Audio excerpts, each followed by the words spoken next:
JBIMS. He is one of the founder director of the World Hindu Economic Forum and the founder and past president of Center for International Studies, Mumbai. He has authored several pioneering books, including the most popular book, Discover the Arjuna in You. Welcome you, sir, and over to you now. Thank you, Professor Swati, for this nice introduction. I will begin the session with a googly. Googly means, a very, very unusual, unorthodox question. I was reading his book, The Hindutva Paradigm, Ram Madhavji's current book. And he started the book with the quotation of Jiddu Krishnamurti. He's a very, very popular philosopher. And the book preface begins with saying this: all ideologies are idiotic, whether religious or political. For it is a conceptual thinking, the conceptual world, which has so unfortunately divided man. We live in the world of ideology. We have been hearing about capitalism, socialism, Marxism. Even we also hear about so many other ism.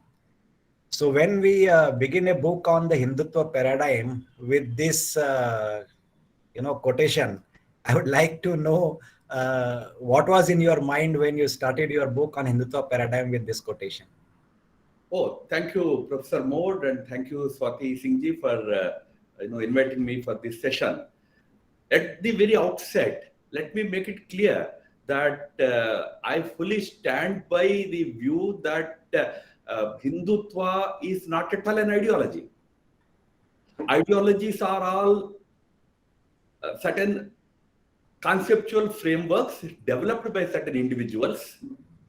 They have a structured thought process. Anybody going out of it cannot be a part of that so-called ideology. Hindutva is not any such ideology propounded by any individual like Karl Marx or somebody else. It is, to put it in English, Hindu-ness or Hinduism in practice. In fact, Hinduism itself is a misnomer, because Hindu idea is not an ism even. Isms are again structured ideas. There is a framework. You have to only operate in that framework. So you do not have to have any independent thought outside that framework. But Hindu philosophy is anything but that. The most open, most inclusive, most Catholic in its thinking, most egalitarian, always open to question. Tarka and Mimamsa are integral to this school. So if you want to call Hinduism or Hindutva with any particular kind of, you want to identify with anything, you identify it with only a philosophy, not an ideology. Yeah, that is why I with that statement of Jiddu Krishnamurti, that all ideologies are idiotic. Yes. So Hindutva is not an ideology, it is a way of life. It's a philosophy. And going further, you will read, Professor Modh, I even contested this argument of way of life. Okay. May I ask you, which religion is not a way of life? Right. Because everyone has a way of life. Hindu is a view of life, not a way of life. It doesn't prescribe any specific way. You can sit in your pant and shirt. I can sit in my kurta pajama. We are all free. It is a view of life. While externals are not important, you have a view of life. No, that is where many times I have noticed that people use the word Hinduism very often, whereas they don't use the word Islamism. They don't use the word Christianism. So why they prefer to use the word Hinduism, and we also many times use the word Hinduism? True. Hindu, since it is not any particular religion in the sense that it's not a way of life, nor is it any ideology, that word Hinduism is a slight misnomer, I agree with you. But for want of any other better way of identifying ourselves with that great view of life, we end up calling it as Hinduism. But you are right, it cannot be called an ism. That's why I say Hindutva can at the most be described as Hindu-ness or Hindudom rather. So I can understand that you are so much convinced about it. So I would like to go back from the book to your personal life. So what motivated you to, become a full-time pracharak of RSS, and what was actually what's going on in your mind when you were young, that yes, I should devote all my life without getting married, without, a normal life which everyone would like to lead. So what motivated you to lead this particular life? uh, Professor Modh, you started by saying you are throwing a googly, but this is a no ball for me. In the sense that I generally don't talk about myself in any No, public just forum. some instance which actually, yes, that was the moment when you decided, okay, now I will give my life for this cause. Yeah, I mean, why I said no ball was that is one of the things, no balls for RSS Pracharaks, not to talk about themselves. But to put it very No, simply, no, so that others also get motivated sometimes, to give your full life for nation building, is it really requires a lot of, deep thinking. no, I became a Pracharak by accident. So what was that accident? On a lighter note, okay. See, I come from an RSS Janasangh family. This school of thought has always been in my family. In a way, I have inherited it from my father. So, at a very young age, I got attracted to the RSS, and at some point in life, because of the inspiration from many elders, I decided that probably I will work for some time as a pracharak. In fact, I can tell you, when my parents asked me what is the plan, I said, let me work as a pracharak for 3 years, then I will think about it. So, like that, I started in 1981. I have spent about 40 years, but 3 years are still not over. So it's a progressive unfoldment, what we call. So can you say why you continue to work? There is a passion that keeps me driving in this activity. I am committed to the thinking. So I'm passionate about the mission of the organization or the objectives of the organization in which I'm working. So that motivates me to continue working for it. I always believe, especially for youngsters, whatever we do, it's not only necessary that everybody should become an RSS activist or pracharak. Whatever we do, what is needed besides our professional acumen and all that is passion. You need to be passionate about what you want to do. You have that passion, you can go any distance, any length to achieve whatever is the objective of you yourself or your mission. So I think that passion is what keeps me going, and I expect all our pracharaks in the organization, and of course for that matter anybody in his or her life, to be passionate about what one is doing. Before I go back to the book, the Hindutva paradigm, I because the Kashmir Files is too much in discussion, and even the next session is about Kashmir Files, and you are the one who has actually dealt with Kashmir issues very very closely for a couple of years in a very very high position. So how do you feel that when the Pandits will go back? Is there any possibility that Pandits will go back?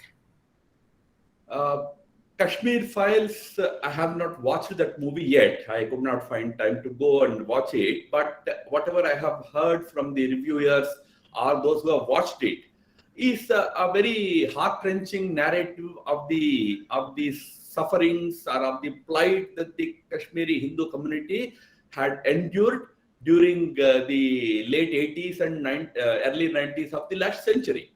And it was actually a matter-of-fact narrative. It was, as some people tried to criticize it as a kind of, storytelling and all that. It's actually a factual narrative of the real incidents that had happened at that time with a very important integral part of the Kashmiri society, namely the Kashmiri Hindu community, whom we also call as Kashmiri Pandit community.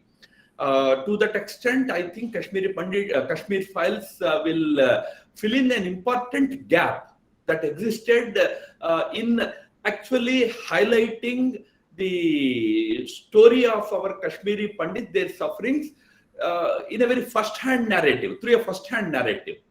It's not that the authors have taken any liberty of creating a fiction around it. It is simply about what actually happened to individual Kashmiri Pandits in Kashmir.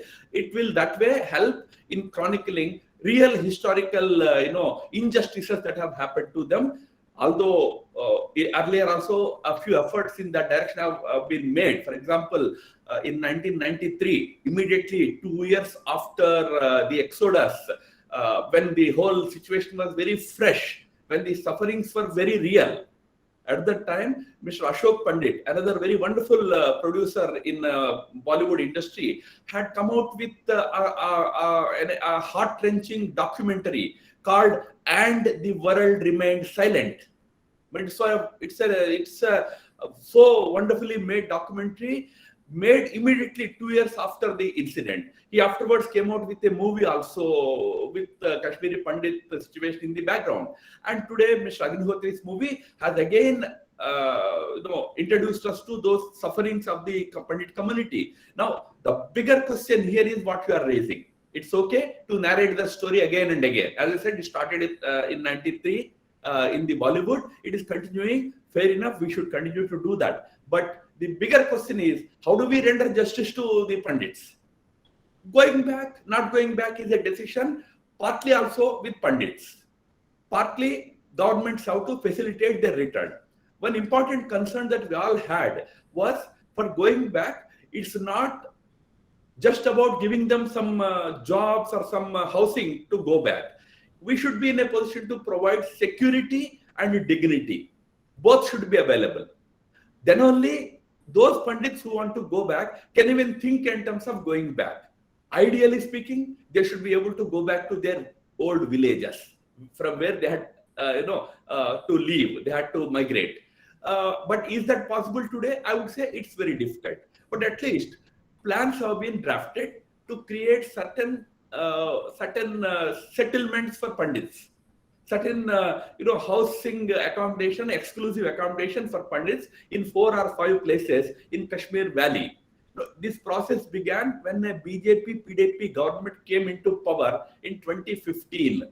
Mufti Muhammad Saeed and myself, we had hosted the first meeting of select Pandit leaders, 12-13 of them, in Delhi to discuss precisely the point that you are making. How to facilitate the return of the Pandits. But then also the dominant question was, okay, we will create 5 townships. But where is the guarantee that outside the township, there is security and there is dignity for Pandits? So while government is committed to providing jobs for them in the last 3-4 years, especially under the governor's rule, we have created 3,000 jobs for Pandits. But the moment they go and join in those jobs, some terrorist will come and try and attack them. We have seen in the last, 4-5 months ago, a Pandit teacher getting killed in a school. So the Pakistan-inspired terrorism continues to pose a challenge for the return of the Pandits. We need to neutralize that situation completely, and we have to ensure that not only their housing and livelihood, these of course we are working on providing them, housing will also happen and livelihoods also are being created. But most importantly, security and dignity need to be ensured.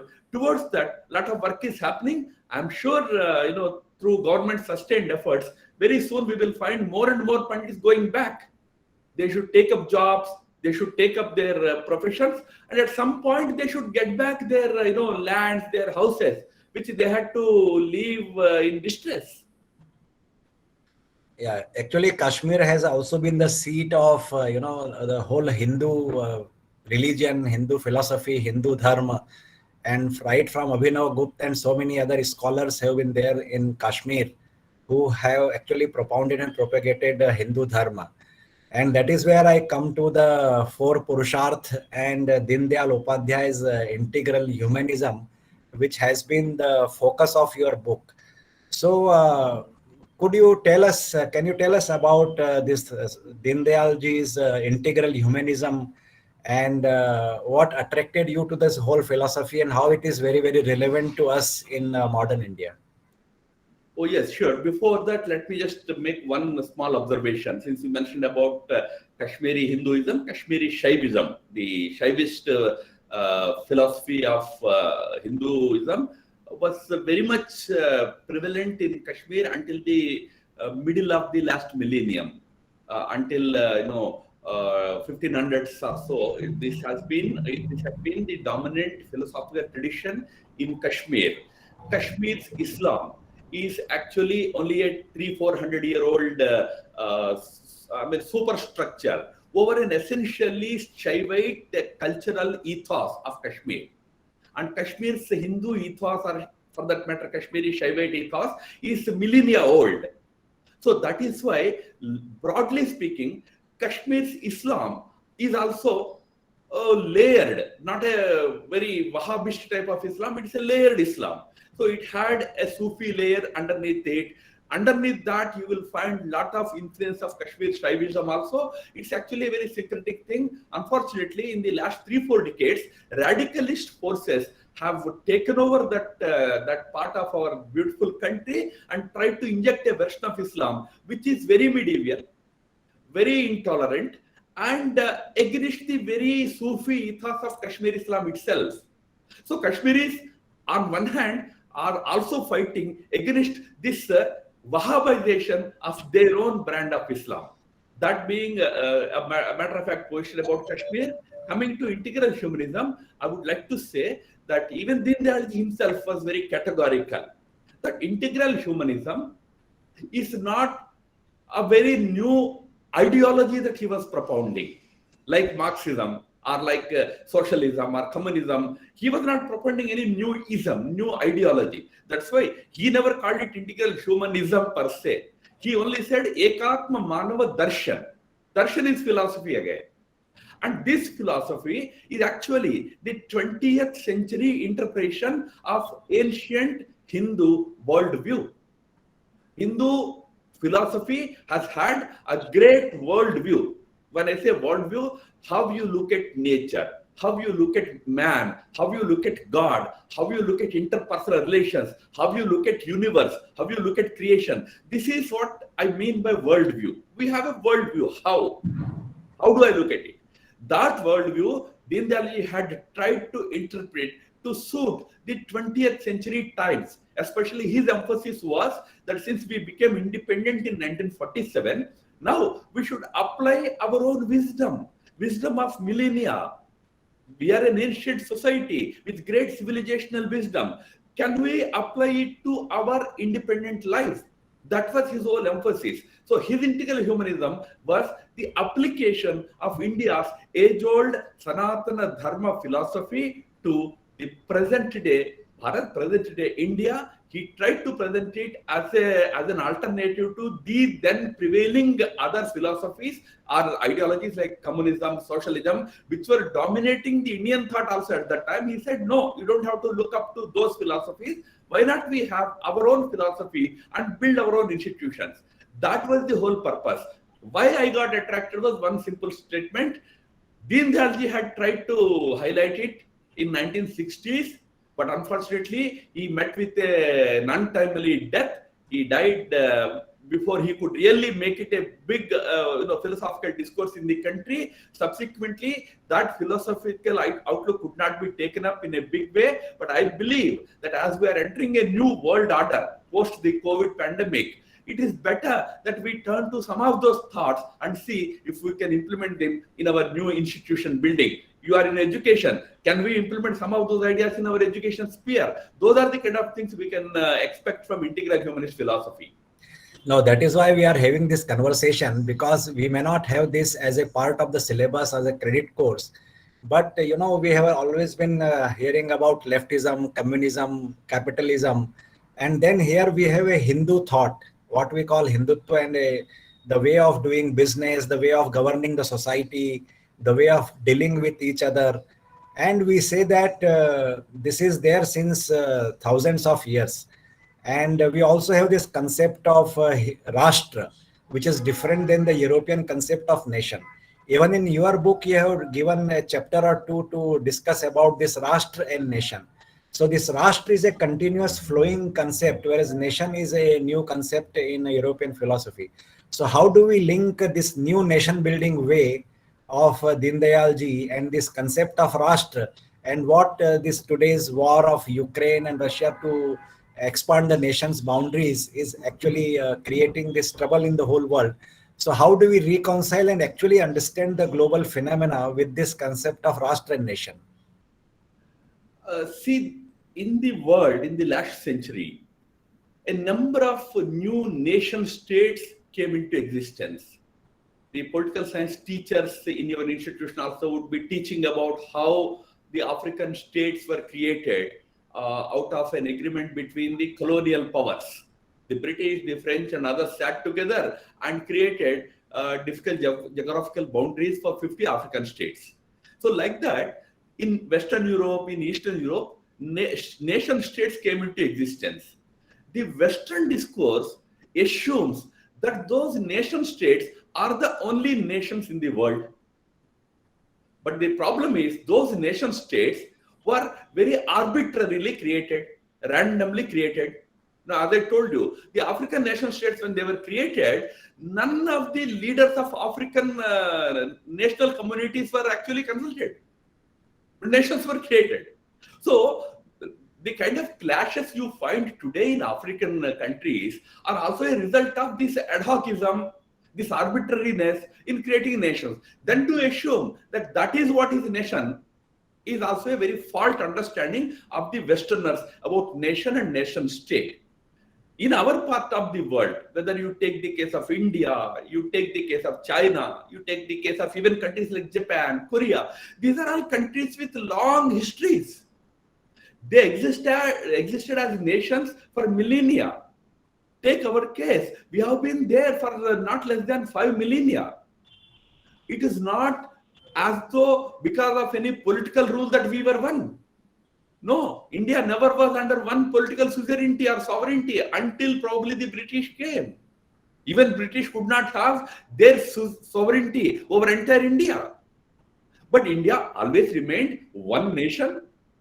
We say, our Dindalji used to emphasize that this national life of India, which has been a continuously flowing life for millennia, was based not on any political identity per se, but on a very civilizational cultural identity. We are one because we share then the same cultural and civilizational value system. So nations can be formed based on their cultural and civilizational values is something new to modern Western thinkers. Having said it, let me add, there is a large conservative scholarship even in the West, which is nowadays talking very significantly about this aspect, that nations need not necessarily be mere political linguistic entities or political racial entities. They can be national societies based on their civilizational experience. That is the confusion in which West has been living for many, many decades now. I will just like to interrupt here. So as you are saying, so the United Nations was formed after the Second World War. And when the United Nations was formed, there were only 41 to 51 states. And today we have 191 nations. So has this concept of nation actually created more conflict and created more situations of war than actually uniting the world? Well, obviously, the 75 years of United Nations experience or the current experience with United Nations proves the point that United Nations has never been able to really prevent wars. In spite of United Nations, wars happened in countries like Iraq. United Nations did not want the war to happen in Iraq, yet America went ahead and waged war. United Nations doesn't want a war in Ukraine, but it is not able to stop it. So United Nations never was really able to create that kind of an influence in the world. But I go to a very fundamental issue. It was not a United Nations organization. It was a United Nation States organization. Nations are a totally different entity. What were the states? They got together and formed it. Now, United Nations needs to be completely restructured because it was a Second World War, post-Second World War or Second World War vintage organization which has outlived its utility today. We are seeing its no role or a very partisan role in world affairs. So it needs to be totally restructured. It has lived its life for 70 years. Now we have to move on. That also brings me to a good discussion in your book about nationalism and liberalism. And these are the two words which have really created this world war and current state of society in the Western world, this liberalism. So how do you view, I would like you to share your thoughts about this to our young students who would be very happy to hear your views on this liberalism and nationalism. Liberalism with capital L, meaning liberalism as an ideology in the West, was actually a sort of a reaction to the world conservative world order in which the West had lived. For example, until the Enlightenment era in Europe, that is in 16th, 17th centuries, until the Enlightenment happened, the Western, especially the European world, because America was non-existent at that time, the European world was completely dominated by either the Catholic Church control or the Islamist control in parts of it. There were, of course, as we know, crusades between these two religious thoughts also. But with the sort of invention of printing press, knowledge becoming universal, not necessarily wisdom, but knowledge, information becoming universal, there started an era when the European society started questioning certain Christian conservative belief systems. That became a very liberal outlook. No, because fundamentally the Semitic thought which was dominating Europe was very fundamentalist, very narrow, and it lacked objectivity and unscientific. It was very unscientific. So the liberal thought which started challenging it was considered very liberal. Now apply it to our country. Our ancient thought was always liberal. What the liberals stood for in their fight against the Catholic clergy control in Europe was what we always stood for right from the beginning. For example, so Hindutva is always liberal. We have always been liberal. See, freedom as a concept. Rishi Aurobindo on India's Independence Day makes a very interesting observation. He says independence is the fundamental aspiration. No, he uses the word not right. He says aspiration of every human being. Rishi Aurobindo was a Hindu scholar, Hindu saint. So in Hindu belief, you are born to be free. That is the extent of our liberal approach. You are born free. You have institutions because after all, life has to be in an organized way. But you are born free. So why I'm saying this is, but in Europe, liberalism is considered to be to breaking all the customs and traditions of the society and to become liberal. So it is a kind of anti-society. Oh no, why that happened in the West was the Western social institutions were a product of a very Semitic thinking, Semitic order. We should not confuse them with our social institutions. In West, the entire edifice that was built was based on certain Semitic belief system. In Hinduism, for example, we don't have the concept of belief. Do you know that we are not believers? We are only seekers. You don't want to believe that I am saying. You should seek. So, whereas in Semitic order, we have faith, but we don't have beliefs. We are only seekers. Seekers. We keep seeking for the truth. Whereas there, you have to believe. If you are not believing, you are an unbeliever. That means you are a heathen or a kafir. Against that kind of social order which was created, there was a rebellion. That is what Enlightenment era, Reformation era meant. From there came this liberal thought. But you can't apply that thought to all the world. We are more liberal than the liberals in the West. Actually, some time back, there was a world religious conference where Kofi Annan, in his last speech, after hearing all the religious leaders, he said that Muslims say that the world peace will happen when all the world becomes Muslim. Christian leaders said that the whole world will become peaceful when the whole world become Christian. Whereas Hindu leaders, when they said that peace is not an outward manifestation, it is an inward manifestation. So when everyone realizes self, then the world will become peaceful. That's what Kofi Annan said. And from there, I will again come back to your book. And that is where you have talked about this chiti of the Rashtra, nation. Until unless we understand this concept of chiti, we cannot understand the concept of Rashtra and the Hindutva, what we say. So, can you throw some light on this chiti and how it is related with dharma? Okay, chiti is a word used by Pandit Deendayal Upadhyaya in his integral humanist philosophy to represent the idea of a national soul.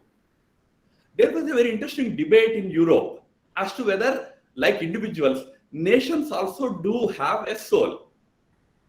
So it had led to so many discussions. How can you say that nation has a soul? Then you will start stereotyping nations. Oh, they are like that. Do nations have a soul? But we always believe that chiti, national soul, is what actually prompts a society to behave in a particular manner. I will give you just one example. We all probably know about this Great China Wall, which is there in China. I don't know, for those who have not seen, I've seen it. It's a huge wall. It is historically said that it took 1600 years to build that wall. And, it's a massive structure. It is about 3,900 kilometers long structure. Do you know why was it built? It was built only to prevent the northern nomadic tribes to invade Peking, today's Beijing, the Chinese kingdom. Who were those northern nomads? The Manchus and the Mongols. Just come to our country. In India's history, all our invasions happened through only one mountain pass, called the Khyber Pass. Until the aeroplanes were invented, most of the invasions happened through, whether it was Alexander or whoever came, Mughals came, all came through mountain, that Khyber Pass. Did it ever occur to us that we should build a wall across Khyber Pass? It didn't occur. Why? We don't believe in actually shutting ourselves from the rest of the world. We are Vasudhaiva Kutumbakam people. We believe that everybody is a family. If you want to come, you are welcome. Even if you are an invader, you come and mingle with us. So that is what is called national soul. These court historians of the Mughal invaders, they record that when they came to villages as invaders, when they wanted water, they were offered buttermilk. That is the soul. This soul behaves differently. This nation behaves differently to a given situation from the way somebody else behaves. Look at COVID, how we responded. Well, in America, people were dying. Nobody was there to take care of them. Here, it's not just the government. It is the society which simply plunged in and started doing whatever it was capable of doing to ameliorate the sufferings. So that is the national soul speaking. That is what Deendayal called as chiti. Okay, now I will come to a little technical question. You have been part of various organizations, and we also hear about institutions like Vivekananda Institute of Management. So how do we differentiate between an organization and an institution? Institutions Because a nation is built through institution, like church is an institution, whereas Hindu Dharma is not an institution. Islam is related with some institutions. They have a mosque and then everything relates along with that. But Hindutva, Hindu Dharma is not confined to some institutions. So how do you differentiate between institutions and organizations? So it is same as between philosophy and ideology. Institutions have got a specific mandate. For example, I'm a part of a foundation called the India Foundation. The mandate is specific. It's about international relations. It's about strategic studies. It's about security aspects. There is a specific mandate. Whereas organizations have a larger social objective. For example, take the case of the RSS. It is not an institution. It's an organization to create greater unity in the society. Once that greater unity is achieved, the organization will dissolve. So organizations are not with any specific mandate or specific, achievable, this goal, that goal, this target, that target. There is a very specific narrow mandate. Institutions. Organizations have a larger vision. Organizations have a larger purpose in life. So social organization is one such mission that many Hindu bodies undertake. But you mentioned, since you mentioned about organization, there are many, like our Sant order, the order of our monks. They are not building any institutions. They are working towards greater social organization. Meaning, in this society, how do you inculcate certain values? So there, of course, these days some of the Swamis become more institution-centric. They are more bothered about their institution, their following, and all that. Fair enough. But the larger mission of all our people is Ano Bhadra, Prananto Vishwamariam, let noble thoughts, let this great idea of India be passed on to entire world. Those are the kind of movements or organizations that the Hindu social order has spawned from time to time. Tell me one thing, why did one Adi Shankara travel from Kerala to Kashmir, Badrinath, Puri, Dwarika to build 4 temples? The simple purpose was, no, I'm not creating any Shankara order here. That is an institutionalization of work. Shankara never created any Shankara order. Shankara created mutts to spread the Sanatana Dharma thought far and wide in our country. That is organization. That is what RSS does today. I am reminded that after 1857, when in the first war which we fought bitterly with British, they brought in lot of rules and regulations and laws. Earlier, charity used to happen simply because of individuals' will to help the society. But Britishers brought in this charity, society acts, various acts, and they said that if you want to do charity, you can do only through these institutions, and then you can take these tax benefits. So somewhere you're trying to institutionalize the charity feeling of individuals. So that is where I would like to say that how much they have succeeded in actually developing this, contradictions in Hindu society, that you can do charity only through this charity trust and then take advantage. So that is where this whole concept of organizations, institutions, this charity act, this all comes. So do you see any problems in Hindu society because of this kind of thinking? Charity is not a Hindu concept at all. Charity involves an amount of superiority and arrogance. I have this, a part of it, which probably I don't require. I will give it away to somebody who is in need. That is charity. The word we use it in our languages is dharma. Even a beggar on the street will not ask you to do charity to him. He will say dharma karo. For him, dharma karo, your dharma doing for him is maybe 10 rupees. But that you are doing as a part of your dharma. So in our system, charity as an idea has no place. Charity is arrogance. I have 6 shirts. One has become a little useless now. Then I will give to somebody who is shirtless. No. That charity is a very Western concept. You are right. Such ideas, European ideas, have been introduced to India by the Britishers during their tenure, their rule. We should have discarded them right at the time of our independence. But my problem is, sitting in 2022, can we really continue to blame the British? Having lived an independent life for 75 years, why have we not brought in our own institutional thinking? Why are we carrying on with those very ideas? That is where the thought comes to me, because this is a management institution. The thought comes to me, then this concept of CSR, institutional funding. How does it relate actually to our feeling of this daan and helping the society and working with the society? Yeah, that's what. That's why in corporate CSR we only called it a responsibility. Corporate social responsibility. This is kartavya. You have to do it as a kartavya, as a duty. It is unfortunate that government has to mandate it. Ideally, people, institutions, and these big corporates should be doing those things themselves. Since it is not happening, probably government felt that we need to institutionalize it. You have to force them to do it. But that doesn't help, honestly, because many create their own trust and send the CSR money to that trust. So let it be. But at least they are spending some money for good and social causes. I will come back again to your book. We have been hearing a lot about Swaraj, Swadeshi, Swadharma. So what is this Swa about? Swavalamban. And then we talk about Atmanirbhar Bharat.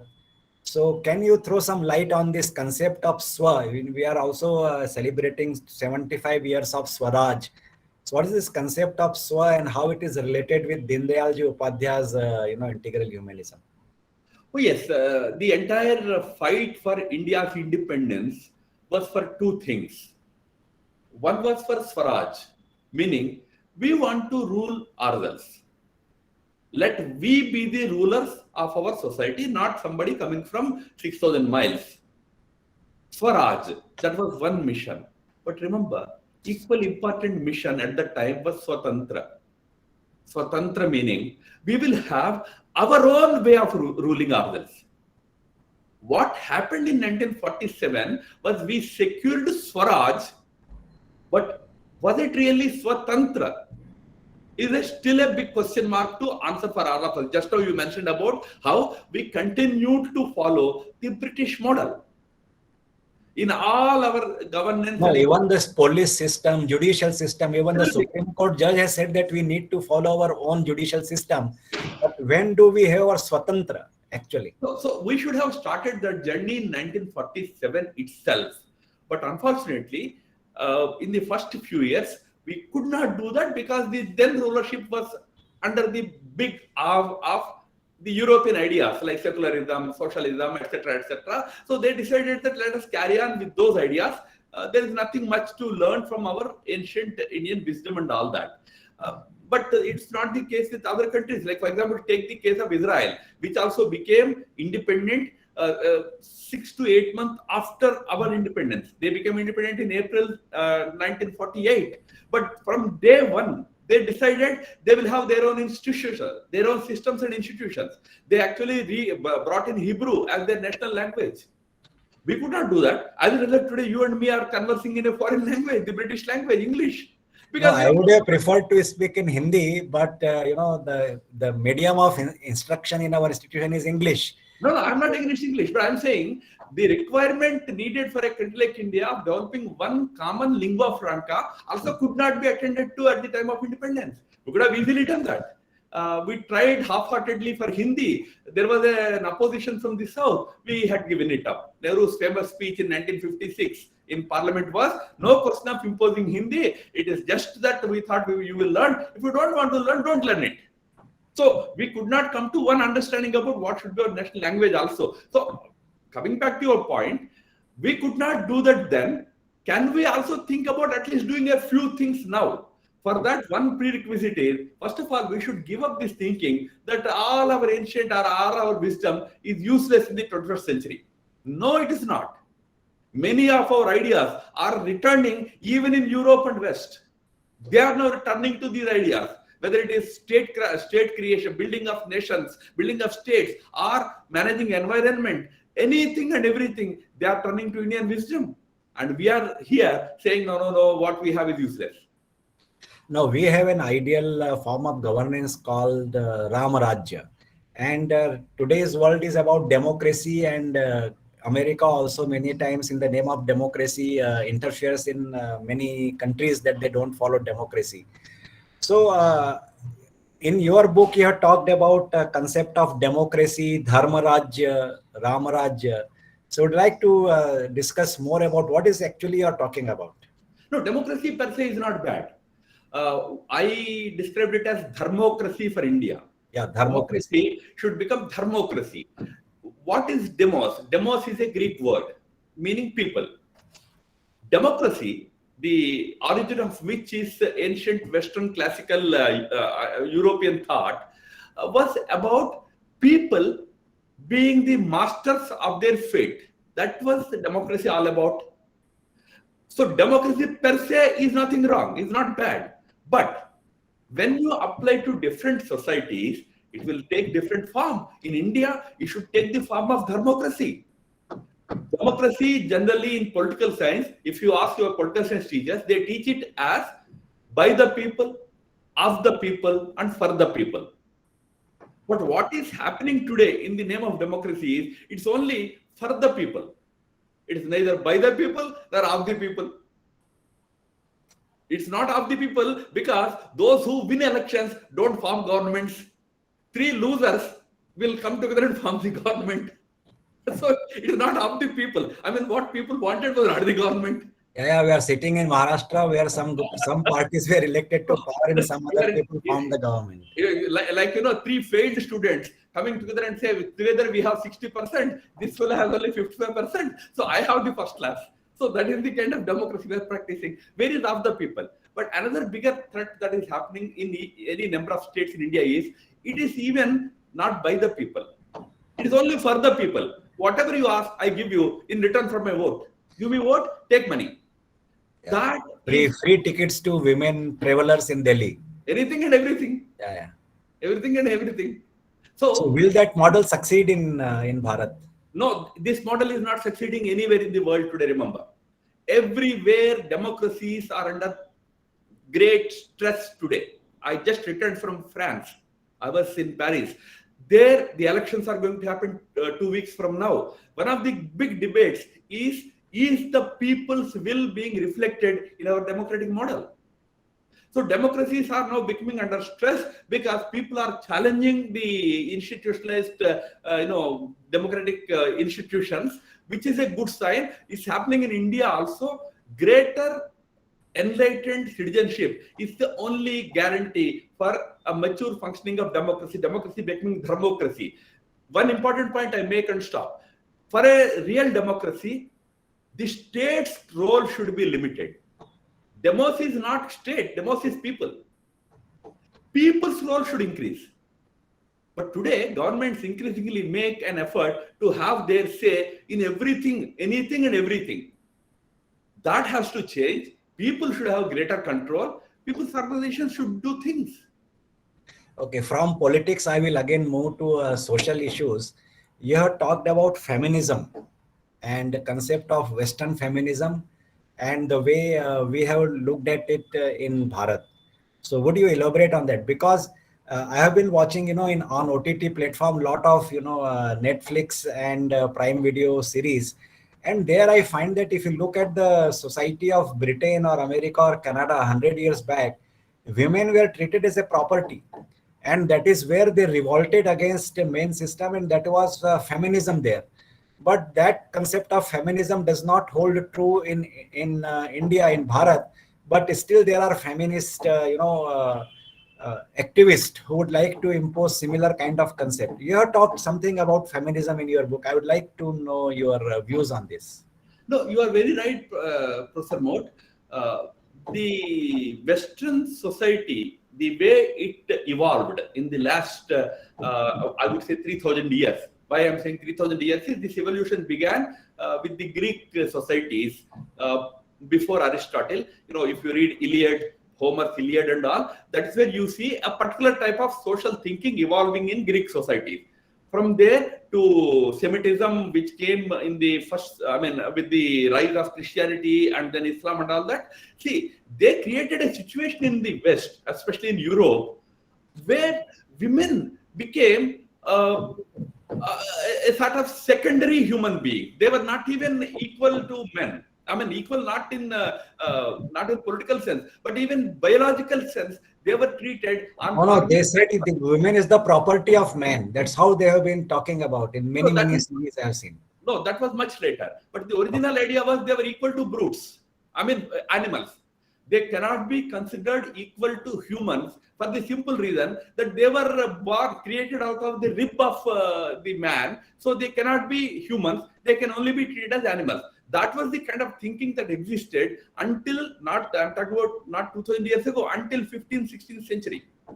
So there was a need for women to fight back, which happened in the form of feminism. So I believe that feminism was needed in a Western setting where women were not even treated as humans. But look at our system. We have in our Pratasmarana, morning prayers, we pray about 10 women. We call them Mahasatvis. Start with Kunti, Ahalya, Anasuya, Savitri, Draupadi, Sita. Like the 10 women we remember every morning, they are Mahasatvis. Look at the individual lives of each one of them. They were all rebels of their times. Kunti got a boon from the god of sun god, and decided to experiment with it before marriage. Draupadi would stand up to her husband and husbands and even in-laws. She would stand up for certain. She was determined that unless I get the blood of Dushasana, I don't mind even if it meant a big war. Sita stood up for her right. Did we call them fallen women? Instead, we today pray them as Mahasatvis. Because in this system, woman as a woman was always respected with dignity. So what happened in India also was, in the 200 years of the British rule, we adopted what we call as certain Victorian morals. These Victorian morals in Europe, in fact, I discussed it in my chapter, denied women higher education. In fact, Queen Victoria, the old queen, used to say that woman's life is in kitchen. Have we not confined our women to kitchen in our country? I'm not talking about religions. That is a different debate. But within Hindu society, have we not seen that by 16, a girl becomes 16, marry her off? Have we not done that? Don't we continue to do that even to this day? But in our society, a woman used to go and choose her husband, Swayamvara. So in Hinduism, there is no need for any feminist argument to be brought here. What is needed is to unshackle ourselves from these Victorian morals. Give full dignity. I'm not talking in terms of freedom, equality and all that. Full dignity to our women folk. Give dignity. That is where you have discussed about human rights and human dignity. So how do you differentiate between these two, human rights and human dignity? No right is complete without dignity. Today, women have lots of rights. But do they really have dignity? We have promulgated new laws, like, the Nirbhaya law. Latest was the Nirbhaya, post-Nirbhaya case. There was a strict law. But where is dignity? Is there the dignity part fully available to women? So in India, the emphasis has always been, of course, about rights. But in India, rights were never standalone thing here. Rights always go with duties. Whether it is a man or a woman, it is a right-duty combination. In fact, Gandhiji's reply to United Nations Human Rights Council, when its charter was being made, was that my mother taught me that there are no rights, only duties. Because I do my duty, your rights are protected. You have a right to end the session at 10:30. If I continue to speak for another half an hour, your right is not protected. So I have to do my duty also of stopping at a point in time. So right and duty discourse is Indian discourse. But above the right and duty discourse is our dignity discourse.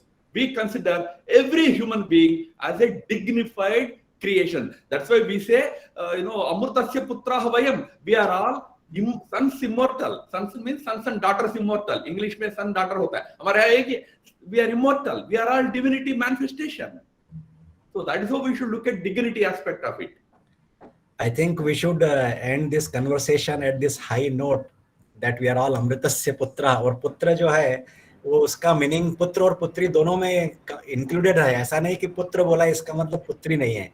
So I think I would like to thank you for actually taking us to diverse philosophies and thoughts, and I am sure that those students who have listened to you would have benefited. If the time permits, we can have a couple of questions, Swati.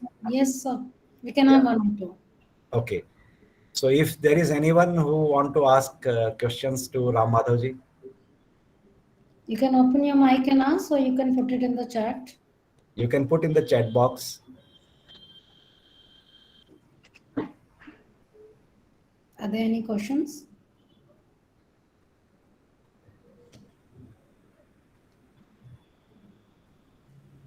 Shilka, you had the questions? Kindly put them in the chat box. Yes, ma'am. Ma'am, we wanted to ask so how do you see Hinduism in context with the changing times? Sorry, I couldn't get it. Sir, how do you see Hinduism in changing times? Context with the Oh, actually, nowadays Hinduism has become the mainstream thought process of our country. So much so that those who have been condemning it as communalism, this, that, are also now singing peons of it. Somebody is demonstrating his Genevu, somebody is remembering her Gotra. Now, Hinduism has become a very in thing in our Indian society. But Hinduism is actually the cultural, civilizational identity of our country. Not in a religious sense, I'm saying, because after all, we do not have any particular mode of worship in Hinduism. In fact, Hinduism's greatness is it even allows you not to worship. Rejection of God is also a part of Hinduism. So it is in that sense relevant for all the times. That is why the description is Hinduism's description is Sanatana Dharma. Sanatana Dharma means it is timeless and spaceless. It is eternal. It is applicable for all the times. Today, fortunately, we see an atmosphere in the country wherein the Hindu civilizational value system finds greater, acceptance in the society. Professor Modh has just now mentioned about one Supreme Court judge talking about how to bring back ancient Indian jurisprudence back. You know the name of the judge? It is Professor Nazir, Justice Nazir. He is a Muslim judge. He is a justice of Supreme Court. But it's not about religion. It's about great value system of this country that is now finding more echo, more resonance in the national society today, which is a good thing. So, to your question, what is its role? It is very relevant today, especially when India is entering a new era in the world, which we call as meta era. Meta in a Facebook meta, but that means you are entering an artificial intelligence driven era. When you are entering in that era, you need to look at some of the very fundamentals. How do you stick to your values? How do you stick to your great social institutions? So it is very relevant and very important for present times also. But good thing is it is having greater traction today. Those who were expected to write books on secularism are writing books on Hinduism today. Okay. I have one question. Do you feel that the kids today are more open to adapting and understanding their identity, their roots, and they are, opening their mindset to what their parents understood, or maybe, there was so much of bombardment of different mindsets, and people closed their mindset about what they actually stand for, and students today are more open to and adaptive towards this. Do you feel that? Definitely. Although you will probably have more experience in that than me, because you deal with the youth on a daily basis. I also deal with them. So, from my experience, I believe that in any case, youth has always been like that. Khalil Gibran's great poem, he says, the youth of today are probably born to you, but they do not belong to you. Oh. They belong to Kal, time. Time in its urge for eternity produces youths. Take the poetic way of how he was putting it. He says, why the generation after generation comes into being? Because time wants itself to be eternal. काल अपने अमृतत्व के लिए युवाओं को सृजन करते रहता है. So this yuva becomes old, another yuva will come, time will continue. Okay, I found this on the web for why the generation after generation comes in. So the point is, youth have always been independent. I mean, when I was a youth, I was independent. I'm sure that will be the case with all of you. You are still young. You are still young leader. 55-year-old is also called young nowadays. Yeah, of course. In politics, so chalta hai. Not but So I do agree with Swatiji one thing. Today's youth I find to be more idealistic, more aspirational, because they have, though that ad used to be there, Dunya Mukhi mein, they have the entire world in their mobile phone. The digital technology has exposed them to so much in the world. So they will be more questioning we should be prepared to respond to them in a very, very positive way. हमारे हिंदू शास्त्र में कहा गया प्राप्येत षोडशे वर्षे पुत्रः मित्रवदाचरेत्. Once the boy or girl turns 16, he should be treated as a friend. Putrah mitravadacharet. Are you teachers ready to treat students as friends? Not in any other sense. Pub mein jao ye nahi keh raha hu. But when you talk to them in that friendly way, if they question, are you ready to respond? That kind of issue will be there, but they are very idealistic, I find them. Okay, perfect. So there's just one question. We'll take this last question. Yes, please. Devashish, how do we continue to evolve as a society, and where can Hinduism lead us in that direction? Yeah, I mean, the very fact that where we started our journey after the independence, from there to where we have reached today, where something we were rejecting at that time in 1950s, today we are very gladly accepting this whole Indian way of life, our thinking, our value system. The way today the whole country is, embracing it, adopting it, shows that the society is evolving. It is maturing. This should continue. This social evolution is a process that should continue. Institutions should help in that. Like, your institution, our organizations, I come from RSS. Our whole exercise effort is not to create a club. So that, we have some name, we will get some news item published, or maybe one of us will become prime minister. No, we have to create this continuous evolution of the society. The society should continuously evolve from better to better. In that, our value system, because it has always been very eternal in its thinking, the questions that this value system has addressed. I talked about the women, how you look at it. Today, when we talk about 21st century challenges of women, they were thought of 2000 years ago. In the sense that, after all, you first of all think about dignity, nothing else. Rest everything will follow. So it has very futuristic vision. We have to keep it, understand it, interpret it to changing times, and encourage the evolution of the society from stage to stage. Just one final thing, probably we can close it. When since I mentioned about Rishi Aurobindo, on the day of independence, 1947, midnight of 14th August, it was his birthday also. 15th August is Rishi Aurobindo's birthday also. He gives a speech to radio station at Tiruchinappalli, All India Radio. In that, he enumerates 5 dreams. He says, I have 5 dreams. And he says these 5 dreams are the dreams for independent India. Number 1, India, having become independent, become a very strong nation with light. Number 2, that light should enlighten Asia.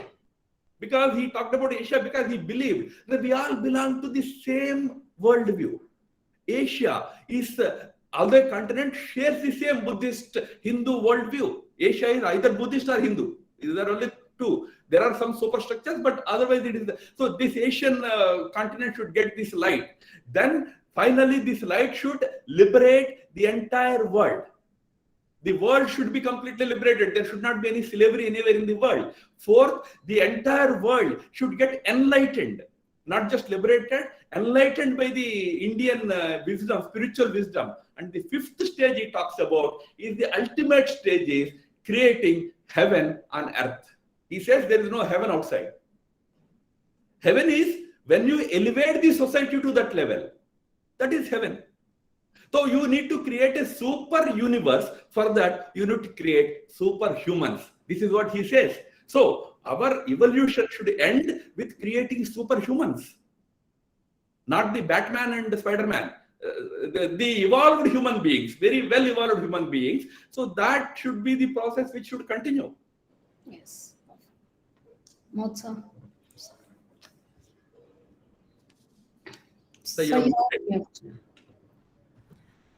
I would like to thank Shri Ram Madhav ji for accepting the invitation of VESIM Literati Fest.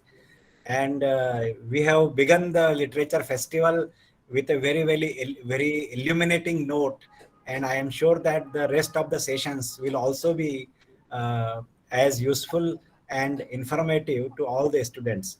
I would request all the students to continue to remain logged in and listen to all other speakers, because Professor Swati Singh has made a lot of efforts to bring in real celebrities and thinkers and authors of Bharat. And I would again thank Ram Madhavji for accepting our invitation and having this conversation with us. Thank you. Thank you so much. It was really an enlightening session, and I believe and I hope that the students here have learned many new things and they would understand their value and their culture and their inheritance and continue to strive for good things in life and lead the way that you all are paving for them, and they should cherish their culture. This is what I believe, and we have started with this note, and hopefully the same thing about culture, the root, everything we would be taking with different sessions. So it is all about nation building and student building here in this. Thank you so much. Namaskar. Thank you, my Mataji. Namaskar. Thank you so much. So we have Atul ji already logged in. Arushi ji, namaskar. Just let me check whether Chinmaji has logged in. Mayuresh?